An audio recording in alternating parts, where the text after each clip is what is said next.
Hello friends, welcome to my channel. Friends, AP 10th క్లాస్కి సంబంధించి చాలామంది రిజల్ట్స్ ఎప్పుడు రావచ్చు వీడియో చేయమని అడిగారు. దానివల్ల అయితే వీడియో చేయడం జరుగుతుంది. వీడియో యూజ్ ఉందనుకుంటే చూడండి, మిగతా ఇప్పుడే స్కిప్ చేసేయండి. ఫ్రెండ్స్, మనకి ఏపీ 10th క్లాస్కి సంబంధించి మార్చి 31వ తేదీ వరకు ఎగ్జామ్స్ అయితే మనకి కండక్ట్ చేస్తున్నారు. కాబట్టి సేమ్ మనకి లాస్ట్ ఇయర్ కూడా ఇలానే ఎగ్జామ్స్ మార్చి 31 వరకు అలా కంప్లీట్ అయ్యింది. మరి రిజల్ట్స్ ఎప్పుడు వచ్చాయంటే మనకి ఏప్రిల్ 22న అయితే రిజల్ట్స్ రావడం జరిగింది. అంటే మనకి ఎగ్జామ్స్ అయిపోయిన 22 డేస్కే రిజల్ట్స్ ఇచ్చేశారు.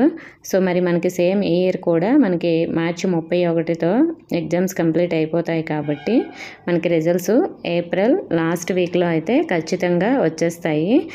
మరి అంటే మనకి ఏప్రిల్ 20 to 25 మధ్యలో ఈ రిజల్ట్స్ అనేవి రిలీజ్ చేయడం జరుగుతుంది. ఫైనల్గా డేట్ ఫిక్స్ చేసిన వెంటనే నేను మీకు వీడియో రూపంలో తెలియజేయడం జరుగుతుంది. మీకు ఖచ్చితంగా 20 to 25 మధ్యలో రిజల్ట్స్ అయితే కన్ఫామ్గా వచ్చేస్తాయి. ఇంకా ఏమైనా 10th క్లాస్కి సంబంధించి డౌట్స్ ఉన్నా మీరు కామెంట్ చేయొచ్చు. ఇన్ఫర్మేషన్ వస్తే వీడియోని తప్పకుండా లైక్ చేసి మీ ఫ్రెండ్స్కి షేర్ చేయొచ్చు. మన ఛానల్ సబ్స్క్రైబ్ చేసుకోవచ్చు. Thank you for watching.